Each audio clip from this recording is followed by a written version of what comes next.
বিসমিল্লাহির রহমানুর রহিম। কিছুক্ষণ আগে দেখলাম সারা বাংলাদেশের মানুষের কাছে রক কাটা পার্টি নামে একটা ধর্মীয় কার্ড ব্যবহার করে মূলত একটা ব্যবসায়িক দল, যেই দলটি মূলত 47 সালে পাকিস্তান স্বাধীনতার বিরোধিতা করে রাজাকার হয়েছিলেন। সেই রাজাকারের তকমা থেকে তারা নিজেদেরকে বের করে আনতে পারেননি। 71-এ স্বাধীন বাংলাদেশের অভ্যুদয়ের বিরুদ্ধে তারা দাঁড়িয়েছেন। পাকিস্তান তৎকালীন হানাদার বাহিনীকে তারা বিভিন্নভাবে সহযোগিতা করেছেন এবং এদেশে স্বাধীনতাকামী মানুষের উপরে বীভৎস নির্মম অত্যাচার অবিচার করেছেন। পাকিস্তানি বাহিনীকে এবং তারা নিজেরা আজকে যাদেরকে আমরা বীরাঙ্গনা বলি, এই দর্শনে সুযোগ করে দিয়েছিলেন এবং নিজেরাও অংশগ্রহণ করেছিলেন। এদেশের স্বাধীনতাকামী যুবকদেরকে তারা ধরিয়ে দিতেন এবং নিজেরাও হত্যা করতেন। সেই স্বাধীনতা বিরোধী চক্র, যাদের প্রতিষ্ঠাতা সময়কালীন বয়স আজকে প্রায় 85 বছরের মতো, এবং এই দলের প্রতিষ্ঠাতা যিনি মাওলানা মওদুদি, এই মওদুদি,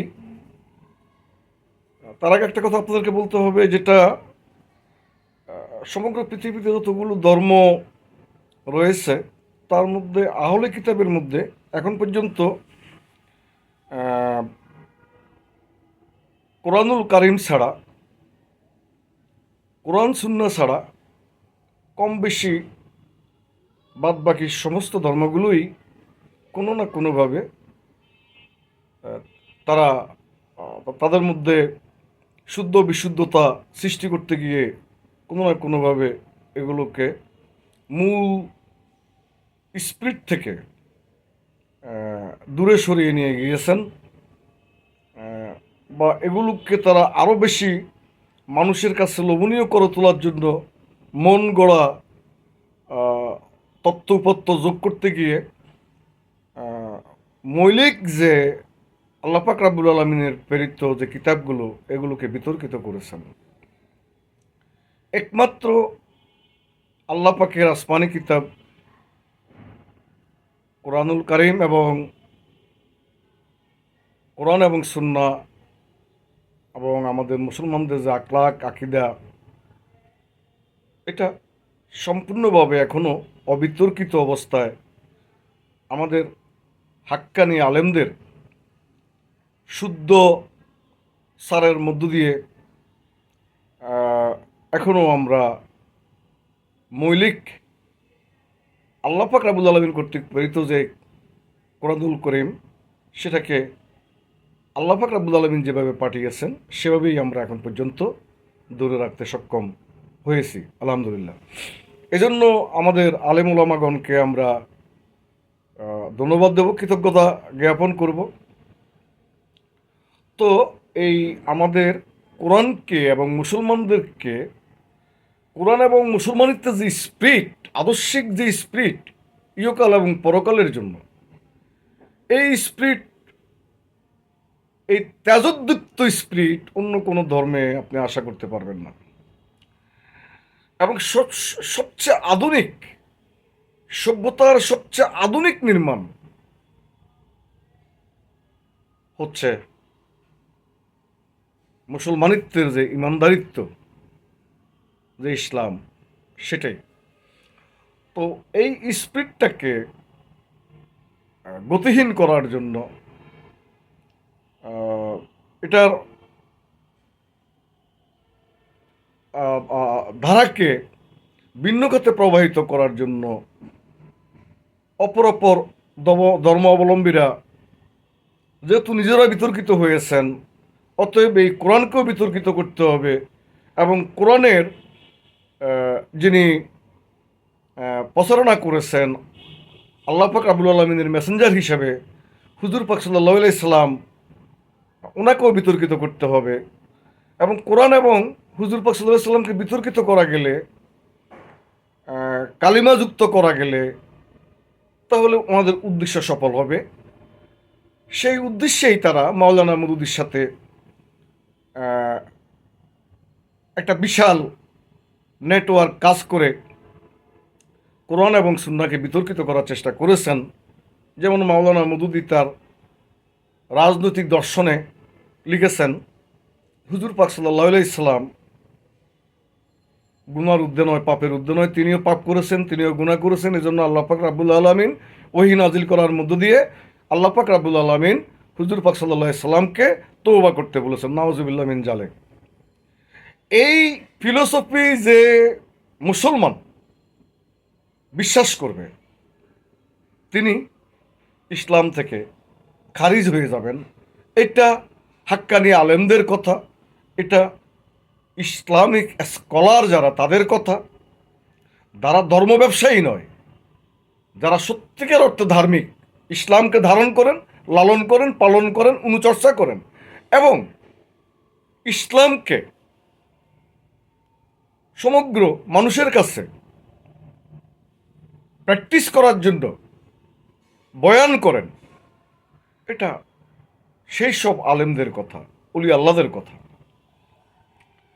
তো যাই হোক, এই ফিলোসফিকে যারা আঁকড়ে ধরে 85 বছর পাপাসারে লিপ্ত রয়েছেন, ইসলাম থেকে খারিজ হয়ে গিয়েছেন, এরপরও তাদের যেহেতু রাজনৈতিক দল হিসাবে তারা করেন, সেটা তারা করতে পারেন। যদিও এই রাজনৈতিক দলটা ভারতে 2 থেকে 3 বার, পাকিস্তানে 2 থেকে 3 বার, বাংলাদেশে 2 থেকে 3 বার নিষিদ্ধ হয়েছে। এখন পর্যন্ত তাদের বাতিল আছে।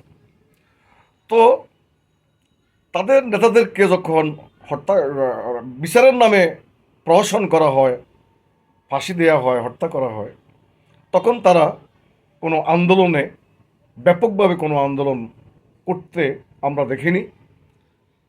কিন্তু আমরা অন্যায়ের বিরুদ্ধে ন্যায় বিচারের জন্য, কারো বিরুদ্ধে যেন অন্যায়ভাবে বিচারের নামে প্রহসন না হয়, তার জন্য বিএনপি আন্দোলন করেছে জনাব তারেক রহমানের নেতৃত্বে এবং বেগম খালেদা জিয়ার নেতৃত্বে। আমরা রাজপথে সেদিনও স্লোগান দিয়েছি যে বিচারের নামে প্রহসন নয়, কোনোভাবেই নিরপেক্ষতা বাহিরে বিচার করা যাবে না। কিন্তু জামাতের এই বর্তমানকালীন যারা রাস্তায় লম্পজম্প দিচ্ছে, তাদেরকে দেখা যায়নি। তো আমরা শুনেছি তাদেরকে প্রতিবেশী একটি রাষ্ট্র এবং ইসরায়েলের মুসদ এবং আরও তারা বুঝিয়েছে, দুরকম বুঝিয়েছে এবং লোভে ফেলেছে যে এরা শেষ হয়ে গেলেই তো তোমাদের নেতৃত্বে জায়গাটা খালি হচ্ছে এবং তোমরা নেতৃত্বে চলে আসবে। তারা এই লোভে পড়েছিল। লোভ এবং ভয় এই দুইটা দেখিয়ে তাদেরকে নিবৃত করেছিল এবং তারা ঘর থেকে বাইর হন নাই। তারা নিজ নিজ পেশায়, ব্যবসায়, নিজ নিজ কাজে, পারিবারিক সুখ আহ্লাদে গত 18 বছর কাটিয়েছেন। তারা মূলত কোনো আন্দোলন সংগ্রাম করেন নাই। আজকে যদি তারা বলে গত 18 বছরে তারা সবচেয়ে বেশি বঞ্চিত, নিপীড়িত, তো মানে এটা শুনলে গোড়ায়ও হাসবে আর কি। তো আজকে ছাত্র শিবির যে সাংবাদিক সম্মেলন করে অনেকগুলো কথা বলেছেন এবং শুরুতে 52 ভাষা আন্দোলনের শহীদদের প্রতি স্মরণ করে শ্রদ্ধা প্রদর্শন করেছেন। আমি খেয়াল করে দেখতে যদি ভুল না করে থাকি, 71 সম্পর্কে কিছু বলছেন কিনা আমি খেয়াল করিনি। আপনারা দেখছেন কিনা, আপনারা এটা আবার দেখতে পারেন। তো মোটা দাগে বলতে গেলে ছাত্র শিবিরের এই তথাকথিত যাদের নামের আগে ট্যাগ আছে, রক কাটা অমুক, রক কাটা অমুক, হাত কাটা অমুক, কান কাটা অমুক, ঠোঁট কাটা অমুক, জিব্বা কাটা অমুক, তাদের নামের সাথে এই সমস্ত শব্দগুলো যেত দীর্ঘদিন। আর গত 18 বছর তারা মাঠে ছিল না, রাজনীতিতে ছিল না, সেগুলো বন্ধ হয়ে আসছিল মূলত। এখন আবার নতুন করে শুরু হয়েছে, মানুষ বলতে শুরু করেছে যে রক কাটারা আবারও বেরিয়ে আসছে। তো তাদের ওই রক কাটা নেতাদের বক্তব্য শুনলাম। তারা বলতেছেন যে ছাত্রদল সমস্ত ঘটনার জন্য দায়ী। যেখানে যা কিছু হয়েছে, কুয়েটে যা হয়েছে, সিলেটে যা হয়েছে, আহ, অমুক জায়গায় তমুক জায়গায় যেখানে যা কিছু হয়েছে সব কিছুর সাথে ছাত্রদল করতেছে। এবং ছাত্রলীগ যে চরিত্র প্রয়োগ করতেন, এখন ছাত্রদল সেটা প্রয়োগ করা শুরু করেছে। তারা এই অভিযোগে ছাত্রদলকে অভিযুক্ত করছেন। কি হাসি তামাশার কথা, কি হাসি তামাশার কথা! গত 18 বছর যেই ছাত্রদল, বিএনপি, বিএনপির ছাত্রদল সহ সকল অঙ্গ সহযোগী সংগঠন জীবন বাজি রেখে স্বৈরাচারের বিরুদ্ধে, আগ্রাসনের বিরুদ্ধে, উপনিবেশিকবাদিতার বিরুদ্ধে যে সাহসী ভূমিকা রেখেছে, আন্দোলন করেছে, নির্যাতিত হয়েছে, নিগৃহীত হয়েছে, অত্যাচারিত হয়েছে, নিজের পরিবারকে ধ্বংস করে দিয়েছেন, নিজের জীবনকে ধ্বংস করে দিয়েছেন। অনেকের বিয়ের বয়স শেষ হয়ে গেছে, বিয়ে করতে পারেননি। যারা বিয়ে করেছিলেন তাদের অনেকেরই তাদের এই মানে অনিশ্চিত জীবনকে অনেক শ্বশুর পরিবার মেনে নিতে না পারায় তাদের বিয়ে বিচ্ছেদ হয়ে গিয়েছে। এত রক্ত তারা জড়িয়েছে, এতবার তারা আক্রান্ত হয়েছে। এবং যারা আক্রান্ত করেছে ওই হেলমেট বাহিনী, ওই ছাত্রলীগ, তখন আজকে যারা শিবির হিসেবে পরিচয় দিয়ে কথা বলছেন তারা নিজেরাই স্বীকার করেছেন তারা সেই ছাত্রলীগে তাদের অবস্থান ছিল। এবং সে ছাত্রলীগের থেকে তারাও হেলমেট পরে আমাদের উপরে অত্যাচার, নির্যাতন, হামলা করেছে। আজকে তারা ফেরেশতা হয়ে গিয়েছে। তারা যে কোনো কিছুর মূল্যে স্বাধীনতাকে রক্ষা করবে। কি হাস্যকর কথা! যারা এই দেশকে স্বাধীনতার জন্য, এদের যেন স্বাধীন না হয় তার জন্য যা যা করা দরকার সব কিছু করেছে, গুম, খুন, লুটতরাজ, ধর্ষণ, বেবিচার, অবিচার সব কিছু করেছে পাকিস্তানি বাহিনীর সাথে মিলেমিশে একাকার হয়ে। তারা যখন বলে দেশের স্বাধীনতাকে রক্ষা করবে, দেশকে শান্তিপূর্ণ করবে, সমৃদ্ধ করবে, বিশ্ববিদ্যালয়কে সন্ত্রাসমুক্ত করবে, যে সমস্ত ছেলেরা, যেই দলের ছেলেরা সমস্ত শিক্ষাঙ্গনকে কুলুষিত করেছে রক কাটার মধ্য দিয়ে, গুম, খুন, হত্যার মধ্য দিয়ে, সেই দল যদি বলে শিক্ষাঙ্গনে তারা শান্তি চায়, এসো হে নবীন শান্তির পথে, তখন কি বলবো? আমি না হয় হাসলাম, আপনারা হাসুন। তো তারা বলছে, তারা আহ্বান করছে ছাত্রদলকে যে আপনারা কল্যাণের পথে আসেন। ভাই, কে কাকে উপদেশ দিবে? কে কাকে উপদেশ দিবে?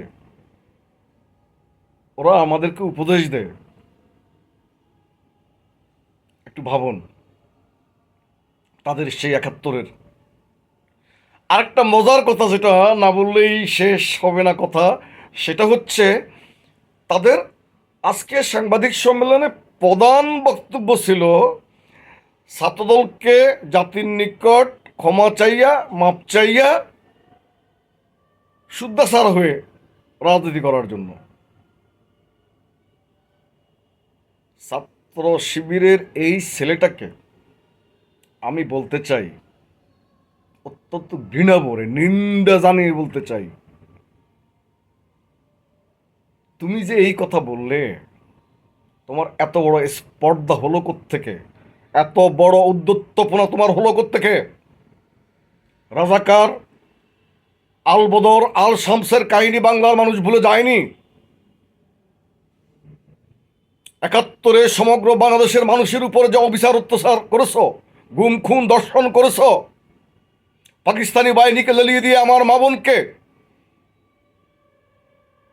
ইজ্জত নষ্ট করেছ, আমার ভাইকে হত্যা করেছ, আমার বাবাকে হত্যা করেছ, আমার মাকে বিধবা করেছ, আমার বোনকে বীরাঙ্গনা করেছ। তার জন্য তোমরা আজ পর্যন্ত জাতির কাছে ক্ষমা চাও নাই। আর তোমরা ক্ষমা চাইতে বলো। বাংলাদেশের জনগণ এখনো সব মরে যায় নাই। লিমিট ক্রস করবে না, বাড়াবাড়ি করবে না। তোমাদের যে মুরব্বী নেতা, তোমরা তো নাবালক, তোমাদের যে মুরব্বী নেতা ডক্টর শফিক সাহেব, সে একসময় জাসদ ছাত্রলীগ করত এবং আমরা একসাথে রাজনীতি করতাম। আজকে লোভে মোহে কেমনে খুব দ্রুত সস্তা জনপ্রিয়তা অর্জন করে যদি ক্ষমতায় যাওয়া যায়, যদিও ৮৫ বছর বয়সের রাজনৈতিক দলটি আজ পর্যন্ত জনগণের ৬-৭% উপরে সাপোর্ট অর্জন করতে পারে নাই। কারণ এই দলের প্রতিষ্ঠাতা এবং ফিলোসোফার মওদুদির ছেলেমেয়েরা পরিবার মওদুদিকে ঘৃণা করে এবং মওদুদির রাজনৈতিক দল জামাত করে না। পাকিস্তানে জামাত বলতে কিছু নাই। যে ভারতে জামাতের জন্ম, সেখানেও তার এটার তেমন কোনো ২ পয়সার মূল্য নাই। আর তোমরা বারবার অপরাধ করবা, বারবার অন্যায় করবা এবং ছাত্রদল হিসেবে পরিচয় দিয়ে বিভিন্ন জায়গায় ছাত্রদলের স্লোগান দিয়ে, জিয়ার নামে, খালেদা জিয়ার নামে, তারেক জিয়ার নামে স্লোগান দিয়ে অন্যায় অপরাধ করবা, চাঁদাবাজি, লুটতরাজ, দখলদারিত্ব করবা, আর সেসব অপবাদ চাপিয়ে দিবে বিএনপির ঘাড়ে, ছাত্রদলের ঘাড়ে। দেশকে যিনি স্বাধীন করেছেন, সেই মহান স্বাধীনতার ঘোষক শহীদ প্রেসিডেন্ট জিয়াউর রহমান বীরোত্তমের, যিনি রণাঙ্গনে অস্ত্র হাতে নিয়ে যুদ্ধ করেছেন, যিনি বহুদলীয় রাজনীতির প্রবর্তন করেছেন, যিনি জাতীয়তাবাদের ফিলোসোফার, যিনি তোমাদের মতো আল বদর, আল শামস, রাজাকারদেরকে নতুন করে রাজনীতি করার লাইসেন্স দিয়েছেন,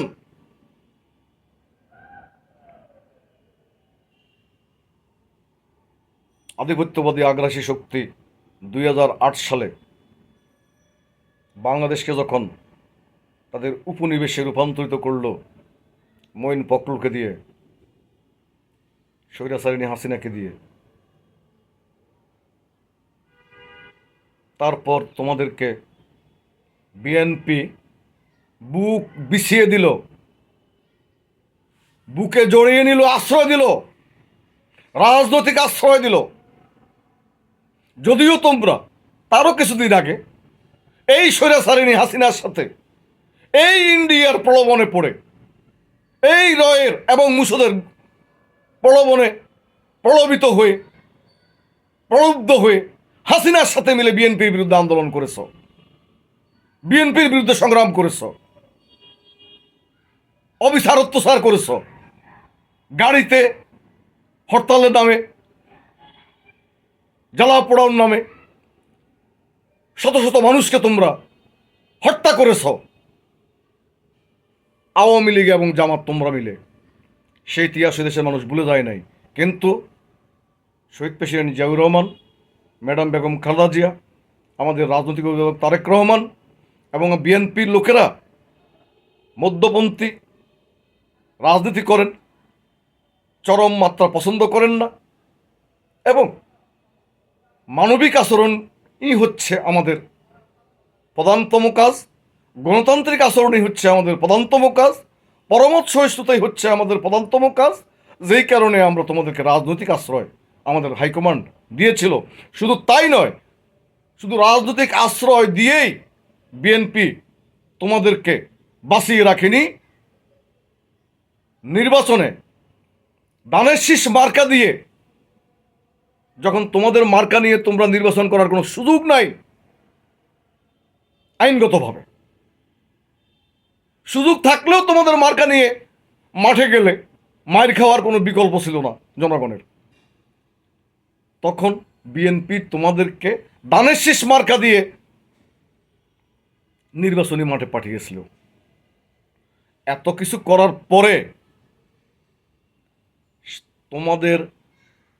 তোমরা ধর্মের সাথে মুনাফিকি করেছো। তোমরা হুজুর পাক সাল্লাল্লাহু আলাইহি সাল্লামকে অপরাধী পাপী সাব্যস্ত করে তওবা করেছে, এই কথা তোমরা মেনে নিয়ে যে রাজনীতি করো, তোমরা তো মুসলমান নয়। এটা যারা করবে তারা মুসলমান থেকে খারিজ হয়ে যাবে, এটা বহু আলেমের মুখে আমি শুনেছি। তো তোমাদের পক্ষে ইহুদির সঙ্গে মিলা সম্ভব, পত্তলিকের লোকের সঙ্গে মিলা সম্ভব, যেই কোনো তোমাদের স্বার্থের জন্য, তোমাদের লোভ মোহ চরিতার্থ করার জন্য তোমরা যখন যা ইচ্ছা, যেখানে সেটা হোক বেশ্যালয়, হোক পতিতালয়, শেখ হাসিনার মতো স্বৈরাচার, আওয়ামী লীগের মতো স্বৈরাচার, র মুসাদ, সবাই সঙ্গে তোমরা মিলতে পারো, মিশতে পারো, সবাই সঙ্গে তোমরা কাজ করতে পারো তোমাদের লক্ষ্যে পৌঁছার জন্য। ক্ষমতার মোহ তোমাদেরকে এমনভাবে গ্রাস করে বসেছে, যার কারণে তোমাদের পক্ষে সকল ধরনের মুনাফিকি করা সম্ভব। এতে আমরা আশ্চর্য হই না। তোমরা ছাত্রদলকে আহ্বান করেছ, আমি তোমাদের প্রতি 3টা আহ্বান করব।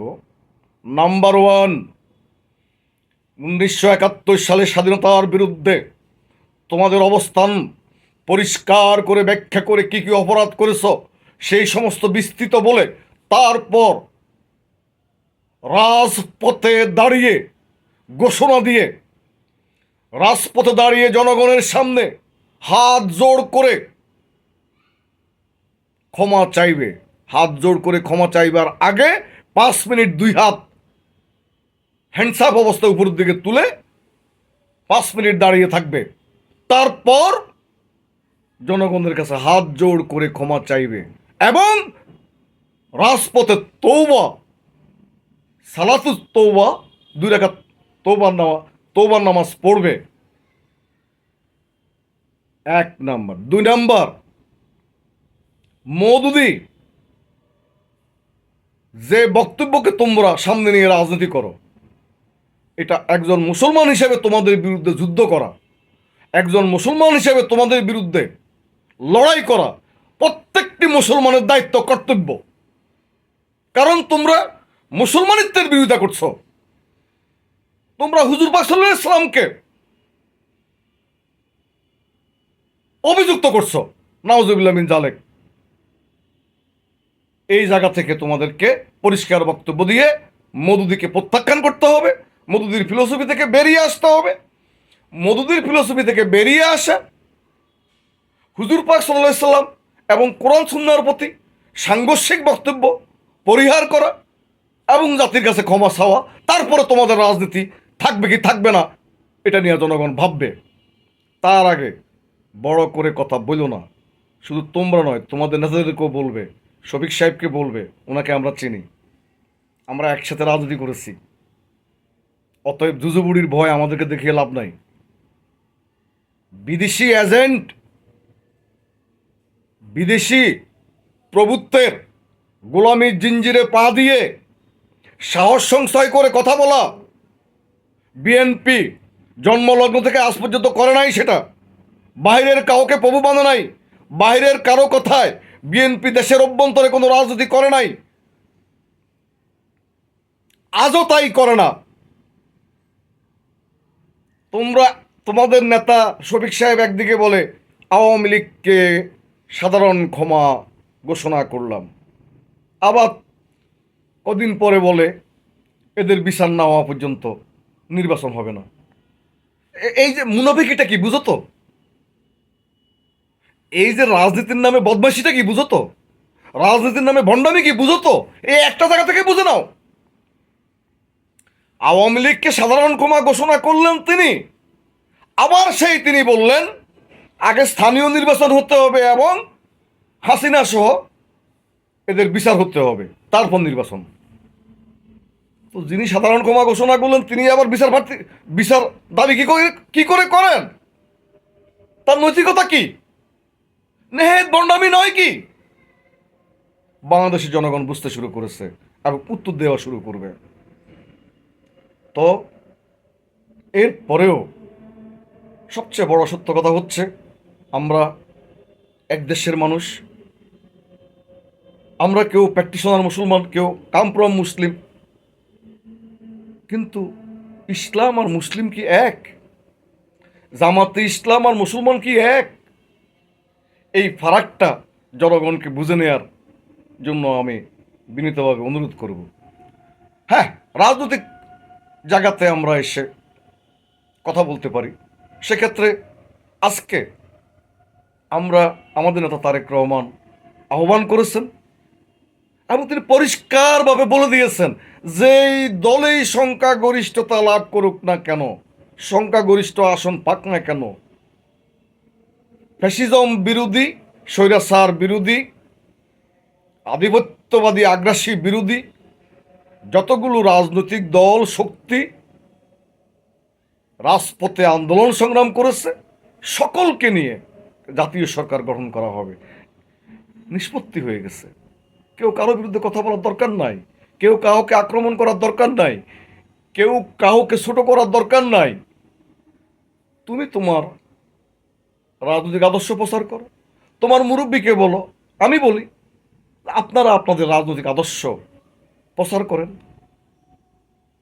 মিথ্যা প্রোপাগান্ডা, সস্তা জনপ্রিয়তা কুড়ানোর জন্য সস্তা কথাবার্তা বলে জনগণকে বিভ্রান্ত করার চেষ্টা করবেন না। তাহলে কিন্তু আমাদের মধ্যে যে জাতীয় ঐক্য, সম্প্রীতি, বিভাজন, এগুলো তো আমাদের জাতীয় ঐক্যের জন্য, সম্প্রীতির জন্য দরকার যাবতীয় অনৈক্য এবং বিভাজন, ভেদাভেদ দূর করা। আর এইসব দূর করতে হলে আমরা প্রত্যেকেই কথাবার্তা বলতে গেলে কেউ কাউকে আক্রমণ না করি, সবাই নিজস্ব জায়গায় থাকি, একসাথে বসে একসাথে খাই, একসাথে চলি। মিছিল মিটিংয়ের সময় নিজ নিজ দলীয় মিছিল, দলীয় দলীয় স্লোগান, দলীয় মেসেজ জনগণের কাছে আমরা দেব। মিছিল শেষে আমরা আবার একসাথে হয়ে, এটাই আমাদের নেতা জিয়াউর রহমানের শিক্ষা, আমাদের ম্যাডাম খালেদা জিয়ার শিক্ষা, আমাদের রাজনৈতিক অভিভাবক তারেক রহমানের শিক্ষা। কোনো মানুষ তো কোনো মানুষের শত্রু হতে পারে না, এবং কি শুধু মুসলমান মুসলমান নয়, কোনো ধর্মের লোকেই আমাদের শত্রু হতে পারে না। হ্যাঁ, ধর্মের নামে উন্মোদনা, ধর্মের নামে উগ্রতা, ধর্মের নামে জঙ্গিবাদিতা, ধর্মের নামে যেই কোনো প্রকার উচ্ছৃঙ্খল, এটা কিন্তু যে ধর্মেরই হোক, সেটা হোক হিন্দু, হোক মুসলিম, হোক বুদ্ধ খ্রিস্টান, এটা কিন্তু আমরা কোনো অবস্থাতেই বরদাস্ত করব না। ধর্মের নামে কোনো বাড়াবাড়ি, আল্লাহ পাক রাব্বুল আলামিন পবিত্র কোরআনেই বলে দিয়েছেন, হাদিসে হুজুর পাক সাল্লাল্লাহু আলাইহি ওয়াসাল্লাম বহুভাবে বলেছেন, ধর্ম নিয়ে বাড়াবাড়ি করা যাবে না, ধর্ম কার্ড ব্যবহার করা যাবে না, ধর্ম কার্ড বিক্রি করে জনগণকে বিভ্রান্ত করা যাবে না, ধর্মীয় কার্ড বিক্রি করে জনগণকে বিভ্রান্ত করে রাজনৈতিক অন্ধকার গব্বর তৈরি করা যাবে না। অতএব বাড়াবাড়ি না করে আসুন, যদি সত্যিই আপনারা ন্যূনতম বিবেক এবং ইমান থাকে, মুসলমান না হোক, মানুষ হিসেবে যে বিবেক, এটা যদি আপনাদের মধ্যে থাকে, আসুন দেশের স্বার্থে সবাই ঐক্যবদ্ধ হই, বিবাদ বিসংবাদ বন্ধ করি, একে অপরকে আক্রমণ বন্ধ করি, একে অপরের বিরুদ্ধে কথা বলা বন্ধ করি। আমরা সবাই সম্মিলিতভাবে, ঐক্যবদ্ধভাবে আজ থেকে 2-3 মাস 5-7 মাস আগেও আপনারা জনাব তারেক রহমানের নেতৃত্বে কাজ করেন নাই, মুখে মুখে হলেও ছিলেন, রাজপথে ছিলেন না, ছিলেন নামে হলেও ছিলেন। আবার আমাদের ভিতর থেকে আমাদের ক্ষতিও করেছেন। বিভিন্ন গুপ্তচর বৃত্তি, আমাদের দলের ভিতরের কথা, জোটের আভ্যন্তরীণ মিটিংয়ের কথা পাচার করা থেকে শুরু করে অনেক ক্ষতি আপনারা করেছেন। না হলে আরও 10 বছর আগে আমরা সুরেসারকে খতম করতে পারতাম। তো কাজের কথা আর বাড়াবো না। এইসব করে আপনারা ক্ষতিগ্রস্ত হবেন, আমরা ক্ষতিগ্রস্ত হব, দেশ ক্ষতিগ্রস্ত হবে, জনগণ ক্ষতিগ্রস্ত হবে, আগামী প্রজন্ম ক্ষতিগ্রস্ত হবে। অতএব কোনোরকম লাম্পট্যপনা, কোনোরকম বন্ডামির আশ্রয় নেয়া, অতি কথন সস্তা জনপ্রিয়তা অর্জনের ব্যর্থ চেষ্টা, ব্যর্থ প্রয়াস চালাবেন না। শান্তিপূর্ণভাবে স্থিতিশীল, মানবিক, গণকল্যাণমুখী সমাজ, জাতি, দেশ, রাষ্ট্র বিনির্মাণের জন্য শহীদ প্রেসিডেন্ট জিয়াউর রহমান যে আদর্শিক কাঠামো তৈরি করে গিয়েছেন, যে গণতান্ত্রিক কাঠামো, এবং জনাব তারেক রহমান আজ থেকে আরও 2.5 বছর আগে দেশকে আধুনিককরণের জন্য, সংস্কারকরণের জন্য